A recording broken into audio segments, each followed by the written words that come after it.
got our first speaker who is absolutely a rock star in this space, Mr. Richard Wilson. He has written 13 books. And by the way, some of them, he's got some copies back there on the table back there for some of you all that want to pick up a copy of his books. He's got pitch decks for capital raising back there, the single family office, and capital raising book back there. Written 13 books. He's actually is owner of FamilyOffices.com, and get this, Billionaires.com, which I think is a little ostentatious to me, but whatever, Richard. You do you, baby. You do you. But no, he is considered the beast in the arena of family offices, and he's going to be talking about how to raise money specifically from family offices, and we're talking billions of dollars. So everybody, please give a massive hand for Mr. Richard Wilson.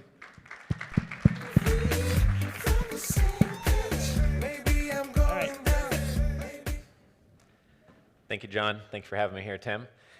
So what I'm going to share is a lot of practical, fast insights. I have a few slides with a whole bunch of bullet points on them. I'm not going to read to you. I'm sure Tim's going to provide the slides to everybody. And I've got 30 slides to get through in 30 minutes. I was going to cut some stuff out to make it more easy to get through it all, but whatever. We'll just rush through it, and just raise your hand if something doesn't make sense or if you have questions. I'm based in Scottsdale. Started our business 15 years ago, and basically run an investor club. We've hosted 185 live events. We've closed on $83 million of transactions just this year, and those are transactions I source for my clients. We work with doctors and dentists and private investors who have sold their businesses, but also people that have billion-dollar-plus balance sheets or are billionaires. So our top client's a billionaire that we've closed 19 transactions with so far today, and we bought Billionaires last year after 12 years negotiating the purchase of it. We're now interviewing billionaires through the website, and we just interviewed Mark Cuban a couple weeks ago, and we have some billionaires that speak at some of our events, and you can see all of those talks for free at billionaires.com. So don't do anything you hear at any conference or podcast for the rest of your life before talking to someone who knows if you're allowed to do it. It's a disclaimer for the rest of the event, basically. These are some of the books I've written. Don't need to go through or read them off. I just brought like 10 or 15 copies, so it wasn't too heavy to carry. But if anyone wants a copy when I'm done speaking, just go ahead and grab one in the back of the room. Jeff Hoffman was one of the billionaires that we interviewed, and he spoke on stage at our annual event last year. And the room is the same demographic as this room. And how many people were there? Is there a member or two here in the room that were there? But half of the room was in tears. I don't know how many people are going to cry during this 3-day event, but probably not a lot. And so he was a great speaker. And Larry Namer is a founder of eChannel. He spoke at our last 1,000-person event in New York City and sold it for $3 billion. So check out those. This is our team. We've got 25 professionals on the team. So we're proud of them. That's the reason we're able to get so much done. In terms of what do we get done? As an investor club, we have investors of every type that like venture capital, angel investments, real estate only, publicly traded companies only, et cetera, full spectrum. But we're really focused on 3 areas. One, we listen to our biggest clients, and if they say they love dry cleaners, then we'll keep an eye out for that with all the flow that's coming through, or whatever niche that they want to focus on. But we focus on medical and dental practices that have multiple locations and are already profitable and are US-based, and we help them grow faster by providing them capital, usually from doctors. And then we focus on the real estate side on Airbnb assets, and we acquire short-term rental properties for our fund. So those are the 2 areas that we're focused on, and the wealthiest families that I know focus on just a niche or 2, just like Tim was talking about, to focus on a niche and find your niche. You're going to find that coming up throughout my whole presentation today. So I like to do outdoor adventure stuff. I always like to share this, but did this ultra marathon with my wife, who's pictured there. Went across the Grand Canyon and back in one day, and it was 11,000 feet down, 11,000 feet up, and 45 miles. And then last summer, I did 2 mountain peaks in Oregon on the Pacific Crest Trail, the middle and south sister, with some of my friends. So maybe some of you have similar interests. We can keep in touch. So first insight, over the last 15 years, I found that deals get done when people are high on these trust curves. If somebody doesn't know or trust you and your team, and they don't understand how your industry works, and they're not local to your deal, they're never going to invest in what you're doing, and you should stop meeting with investors of that type. You should try to meet with investors that already know you, already know your industry, or are local to you or the deal. And so anytime you walk into a room or put together a pitch deck, you have to ask yourself, where is the person on these trust curves? And this is why people raise money from friends and family first. And it took me a decade of running our investor club to figure this out, but it's a very simple concept. So anytime you go into a pitch, you have to think, oh, does this person know the industry? Do they know me? Are they local to the deal? Can we fly them in and have them walk the property or walk through the manufacturing floor? If not, can we do a video holding up the iPhone of the manufacturing floor to show them actually what it looks like tangibly so they can go up this trust curve of what's going on? That's really important, a base concept that we always teach within our investor club. This concept here, hedgehog strategy from Jim Collins, he basically says you shouldn't do anything unless you're really passionate about it. It leverages your DNA, which means your background and experience, and it can make you a lot of money. If you do things that don't meet all three criteria, then someone else is going to eat your lunch in the industry because they're going to be more passionate, they're going to work harder, or they can reinvest more and build a 25-person team instead of having it be a one-person team.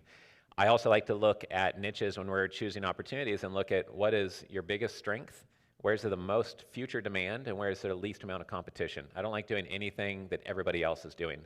So I like to only do things that are really unique in the marketplace. For example, with our short-term rental Airbnb fund, we don't charge $1 of asset management fees. We don't charge a bunch of acquisition fees, annual fees, a whole bunch of hidden fees. We charge nothing until we double our investors' money.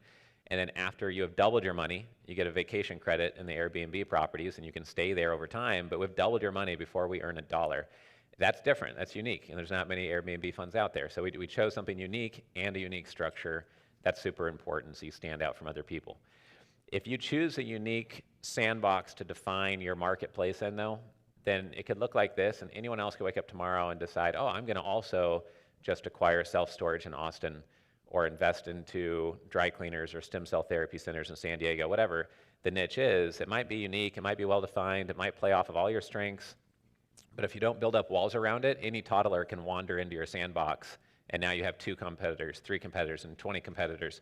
So you want to make it hard. When somebody looks at the niche you've chosen, you want to hear that you've written 13 books on the niche and hosted 185 live events. So if you want to compete direct head-to-head, even if you're Bloomberg, you can invest $2 million a year to have some cubicle jockeys try to compete against me, but I'm way more passionate and dedicated than whatever cubicle jockeys they can pay $200K a year to try to compete against me, right?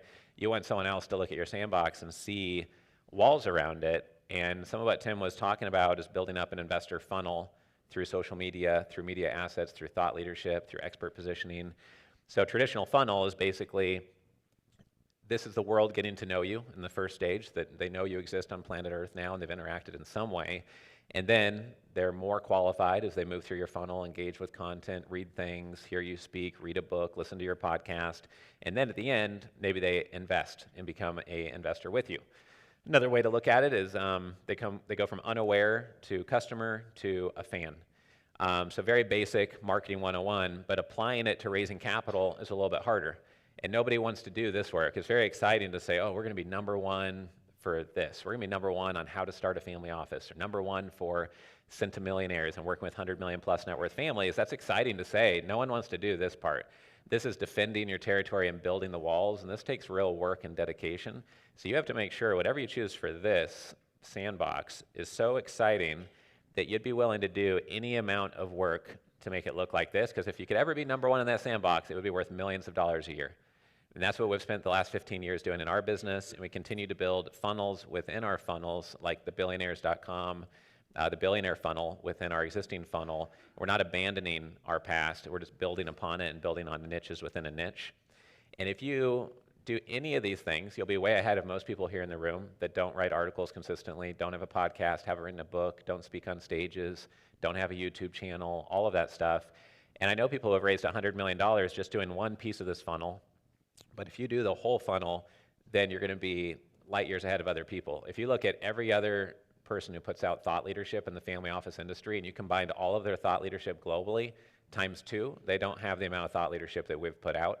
And we're increasing it next year to extend our lead beyond them. And that's what you want to do in whatever that niche is. Because then investors come to you, you get more articulate, you have more ways of adding value to people, you get better deal flow, and there's a lot of synergy of doing this. If you build a funnel and you put in the hard work to interview people, document best practices, share your expertise, and worst case scenario, nobody finds your funnel, comes in through the top, and ends up investing with you, your worst case scenario is every meeting you have for the rest of your life, you're more articulate and you have content to drip on them to follow up with them, and you have ways to be more helpful to them, and you have a larger network. That's your worst case scenario. Even if no single investor finds you on planet Earth and says, oh, I should read that article, or I like that podcast interview, maybe I should come to their event or read their book. So there's really, you can't really lose doing this, but most people don't choose a niche that's exciting enough. They don't dedicate themselves to it, and they don't put out content that really helps them. I know Rob's here today. He's written a couple of books, and he's benefited greatly from this exact strategy. So I'll be taking off this afternoon, but Rob is here, and he'd be another great person to speak with here in the room about his experience in this niche. I want to go over a few things that everybody should have when you're raising capital, but most people don't have. These things cost you nothing, so it doesn't matter how early stage you are. There's no excuse not to have this stuff, and every investor wants you to have this. A one-liner. Most people cannot describe what they do in a really compelling way in a single sentence. They say, oh, we're lower middle market private equity.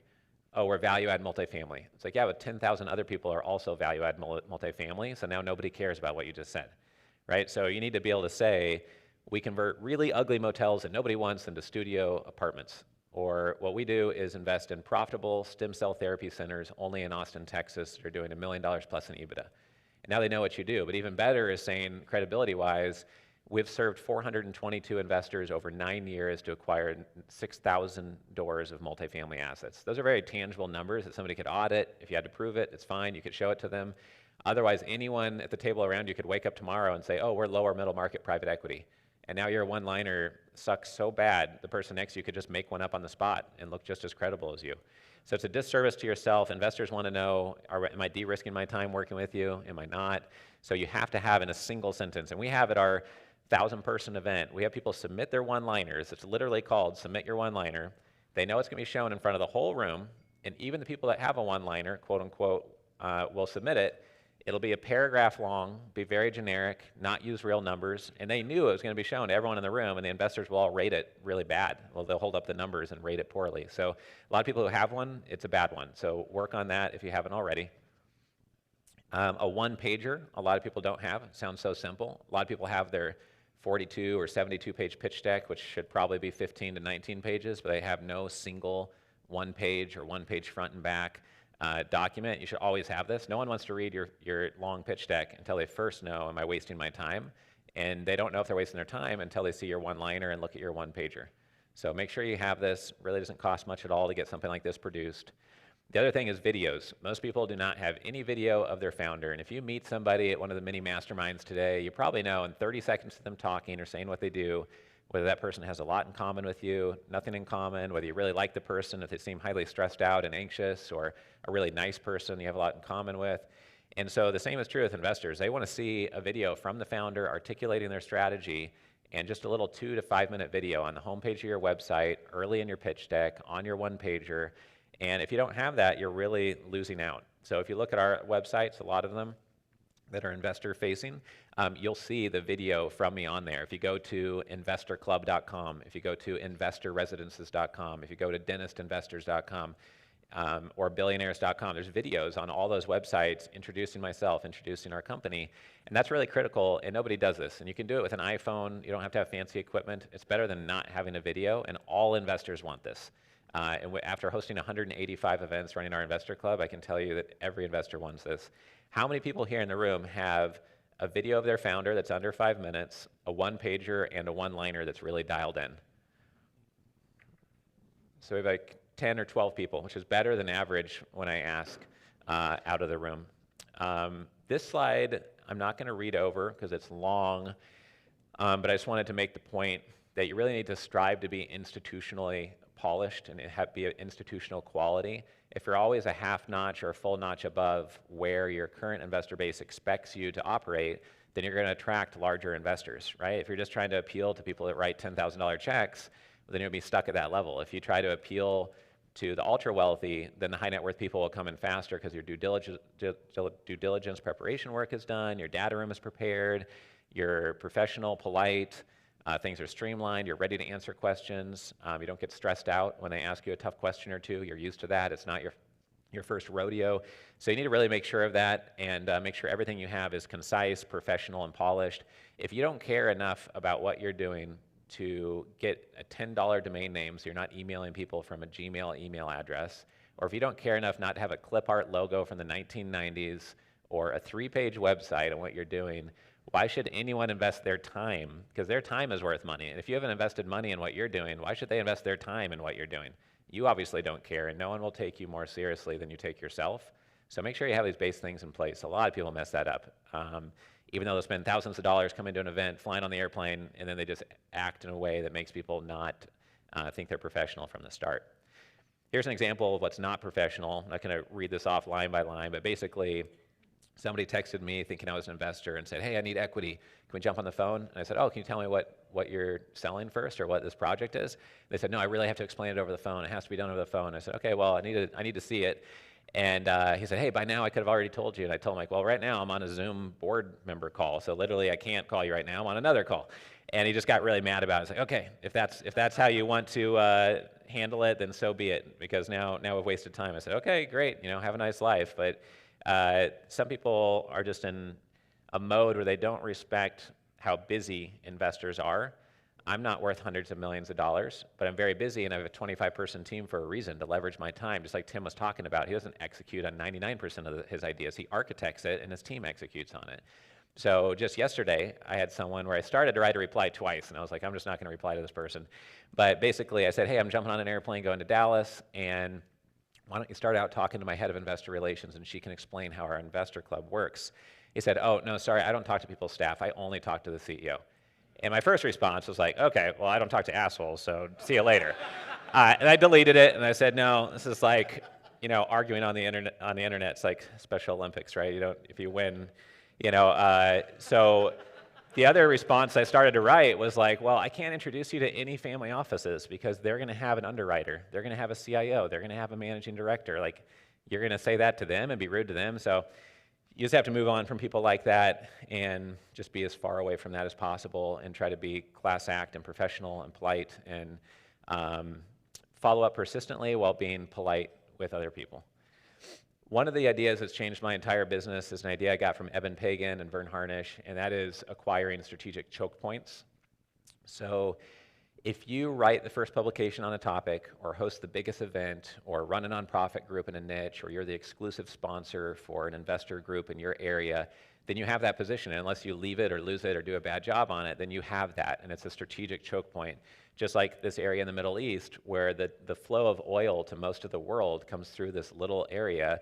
So if that's controlled by any one country, it changes the power dynamics of the entire world. It's the same with your industry, and this is why Rockefeller became the wealthiest person in the world, is because he controlled oak barrels and the oak groves, and he controlled the industry through his control of the supply chain, so much so that that's where some anti-monopoly rules come from and antitrust rules come from. And so finding your niche and then building the walls around it and then finding strategic choke points is super critical. So for us, we did this, and I started with no budget. I started this business in Harvard Square with less money in my bank account than I owed for rent that month in my studio apartment. So I didn't start out with a bunch of venture capital funding or debt. We still don't have debt or a big brother partner. But we started out, and I started with a blog that was free to start, and I started blogging. Then I bought familyoffices.com.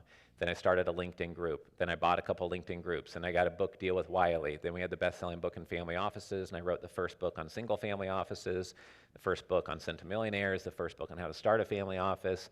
And then we grew, and every time I got one choke point acquired, it gave us momentum to do the next, right? And then it builds on itself, and it builds in credibility.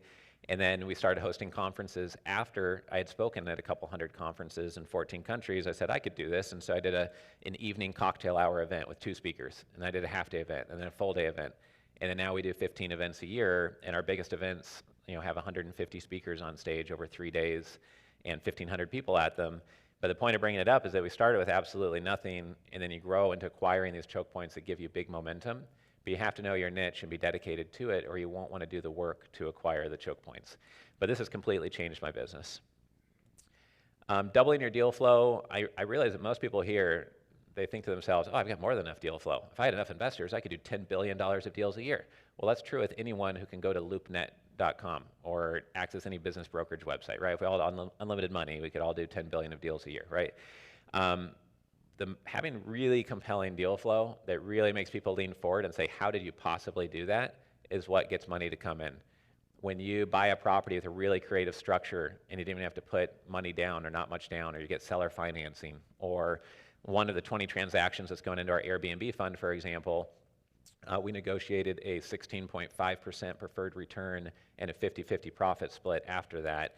And that's one of the 20 transactions that's going into our fund. And people say, well, how'd you do that? Or why would someone give you those terms? It's like, well, because we run the big investor club and they want to do favors to us. They get access to our big investors. So we said, well, if you give us these terms, then we'll be helpful to you. And that just helps our investors. So your deal flow doesn't need to be good or great. It needs to be so amazing, it's better than any other deal that investor has seen that whole year, or you're not going to stand out in the inbox or get their money. And 19 times, the billionaire we work with has said, okay, that looks better than any other deal we have in front of us, so we'll pull the trigger on that deal and move forward. So a lot of capital raisers didn't come here to figure out how to double their high-quality deal flow. I know that. But if you don't have deal flow that's that amazing, then it's going to be harder to raise capital than it should be. The way to, a partner at Goldman Sachs once asked me, how do you hunt down all these family offices, Richard? I said, well, I don't. I have them find me. I want to be the Excedrin when they have a migraine and they grab for my book when they have a very specific issue, maybe related to formalizing their single family office or something else of that nature. Just like at capitalraising.com, I've got a free book on raising capital. That's like a form of Excedrin for someone looking to raise capital, right? So we just look to have these different doorways out there. But the best way to get ultra-wealthy families to work with you is to add value to them first, not just through thought leadership, but by reaching out to them and making them an offer they can't refuse. Maybe you're helping their son get a job. Maybe you're helping them get a new client. Maybe they're helping them secure debt. Maybe, like at our event coming up in a couple of weeks, we've got a lot of $100 million net worth families coming with their sons. So we're connecting the daughters and the sons of these families to each other, and it's not very often in a private setting they get to connect with other people in the same situation of having the father who created over 100 million net worth and then being able to talk to each other and share stories and tools and how they're managing all of that. So that's a way of adding value. It doesn't make us any money, but it adds value to them first, just like interviewing billionaires for billionaires.com. So I'm not going to read off all of these, but I've got 20 different ways you can add value to ultra-wealthy families first before you pitch them anything, because you haven't really earned their attention yet. If you walk out here in the lobby and someone tries to sell you anything in the lobby, or walking through the airport and someone stops you and says, hey, do you want to buy this Rolex, or do you want to invest in my deal? You'll say like, oh, who are you? No, I'm going to my flight, right? And so it's the same thing with an email inbox. Why? They don't owe you a response to your email. They don't owe you a call back. Like, who are you? There's no context. There's no trust around it. You need to build trust and add value to them first. And that's really important before you make a request of them. One example of adding value to families is I spoke in Liechtenstein, and at this long dinner table, one of the royal family members was at the table, and then we went downtown and got a case of wine and found out that they couldn't import their wine to the United States because their importer had stopped helping them. And we said, okay, well, we're not wine experts, but if you need my secretary to fill out a bunch of paperwork and import wine for you in the United States, we can do that. So we became a federal wine importer, imported pallets of wine for them to help them get distribution. It cost us maybe $6,000, and this is a family that bought their own country 900 years ago, and they're worth over $10 billion, and we're able to do them a favor for $6,000 and some paperwork. I was like, all right, I'll do that. No brainer. So you need to be looking out for ways to add value to people of influence and ultra-wealthy families. One thing I've studied quite a bit is Robert Cialdini and influence and persuasion strategies. I've read a lot of books on this. After I got my MBA, I studied psychology at the Harvard ALM division, and I was the only person in the psychology programs and the classes there that was not a psychologist or psychiatrist. Everyone else was going there to do therapy on people. I was doing there to figure out how to make more money, raising capital. So I was like the black sheep in the classroom. But there's 7 key takeaways. We do a 5.5-hour workshop on influence and persuasion, and I'm going to go over this in about 30 seconds. But there's 7 key takeaways if you don't have time to go super deep. One is to persuade and think about, how do I be more persuasive from the very beginning, the very first perception of the interaction, I'm more persuasive, whether that's the branding, the one-liner, how you add value to them. The second one is that Cialdini identified 6 different influence principles, and the 2 most powerful are scarcity and authority. If you combine those 2, you can become a scarce authority, and you're such an expert authority that you are a scarce resource in yourself. There's no other authority that's as scarce as you on that niche topic, and then you become a very scarce resource. And that is the ultimate influence position to have in a niche industry. The 3 trust curves we went over, that's how you influence somebody investing or not. Enacting reciprocation at scale and automatically is important. So adding as much value as possible to other people. Many of you I may never see again, but I like what Tim's doing and the intent he has behind it, and so I added more slides on here rather than take things out, because if I can add more value to you, then someone in here is going to end up doing business with us in some way down the road. So you just have to do that at every interaction and not be holding ideas back or not helping someone because you're not sure if you're going to get anything back in return. Long-term commitment equals conviction, and that makes you much more influential. Ironically, if you set out to dominate a niche and you do things that would make no sense at all unless you are in it for the long term, people want to work with you more quickly. So if you take the high road and the long road and the harder road and do things a high quality way, the right way, and you hire the right people and you have real employees, it's not just a bunch of 1099s and overseas employees, and people meet your team and they really like them, that builds trust and things go faster because you did the slow route, and it builds credibility rather than just a thin facade of pretend credibility. Have a credible singular position that's really defined. We talked about that with the sandbox. And then you want to be the #1 resource for a very specific type of investor. Not only figure out who's your investor avatar that you're focusing on, but how do you be the #1 person known for X to that investor type? All right, so I have time for a couple of questions. I think that got through the slides 4 minutes faster than I was supposed to. I know we're slightly behind on the agenda, so if no one has a question, it probably helps Tim out a little bit. But anyone have a question of something that I covered or something about family offices or a challenge you've had raising capital with ultra-wealthy families? It's not a question, but it's incredibly important. Oh, yeah. Yes, you're gonna need a mic. And then, John, we had a hand up here when you're done, too. Okay. And back there. Robert Cialdini. It's really important that you all wrote that down or made note of that. He's written a few books, Persuasion, I think, Yep. Persuasion. I know Hermosi raves about him. So, all right, who had a question? We had one in the back there. It's never anybody sitting by me. I always got to run over here. Okay, Test. There we go. I'm That gonna was an awesome presentation. Thank you so much. I had a question. What have you found to be the most effective ways of getting in front of family offices? Whether is it cold calls, is it emails, is it events? What's the most effective in your opinion? Sure. Obviously, we're biased because we host family office events, literally. So obviously, I think it works. Otherwise, I wouldn't be running the business. So that's one way. But I think the most effective way is to be really niche focused and go after family offices that made money in your industry. Like, what are you raising capital for? Okay, cool. So if they made money in your industry, the challenge with that is they might have their own operation, they might have their own capabilities, but you might source a deal that's amazing and they might be okay to co-GP or JV with you, even if they're just giving you some equity credit on the deal and then they take it from there because they're so capable, but they might use you as a deal finder still. That might be the way to grow fastest. We have someone in this room that through our community met a billionaire and signed a term sheet to scale their business to over $200 million in multifamily. So that does happen because that billionaire made his money in multifamily and hospitality. But the other thing is to look for people local to where you live. And then the third thing is that for those of you raising capital for let's say you have a litigation hedge fund and you used to be a lawyer, then you could raise capital from law firm partners. But many of you that are in real estate now, you maybe started out as an engineer or you're working at Intel and you said, oh man, this is crazy, I need to get out of the rat race and do my own thing in real estate. Whatever your background is in, you might want to go to who the wealthiest people in that industry are, because you might be able to talk the manufacturing lingo or the engineering lingo or the law firm partner lingo and raise capital from them.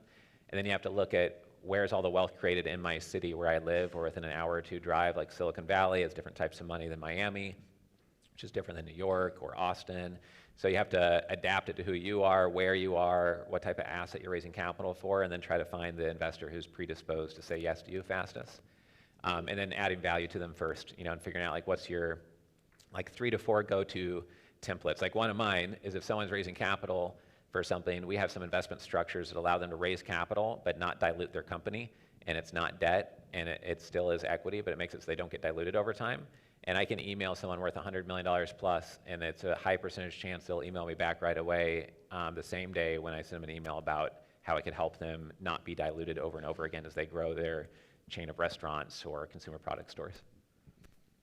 Yeah, hope that helps. Yeah, DJ? Yeah, I always, I have to say this whenever I see Richard. So I've been heavily embedded in the family office space, worked for some major prominent families, and I'll be speaking tomorrow. But I first came across Richard when he had just a list he was selling. I think you were in Portland at the time. Right. And so the one thing I will tell you is that the best resource is his when it comes to raising money from family offices. His videos are fantastic. His podcasts are amazing. He does have great conferences. And, you know, the way I explain Richard is that he has done everything that you know you're supposed to do that you don't do. And he's literally implemented everything. And so definitely take advantage of his resources, because there is not a better one if you're looking to work with families. Awesome. Thanks, DJ. I'll pay you that $100 now that I promised, right? But to add on, DJ says, I'm not naturally a good writer at all, and I've written 13 books. At Harvard, I turned in a psychology paper, and TA was from the Czech Republic, and her first language was Czech, and she just marked up my whole paper in red.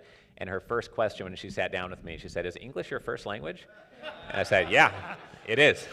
But I've written 13 books, so whoever has an excuse here, you're too busy, you're not a natural writer, you're not a natural speaker, there's ways to do a podcast and edit it before anyone listens to it. There's ways to get through all of that and still produce content and not be, you know, telling yourself you're not this or you're not that, because that's what I had to do to build our business. So thanks for everyone's time and Everybody give attention. a big hand Yeah, for thank you. Richard.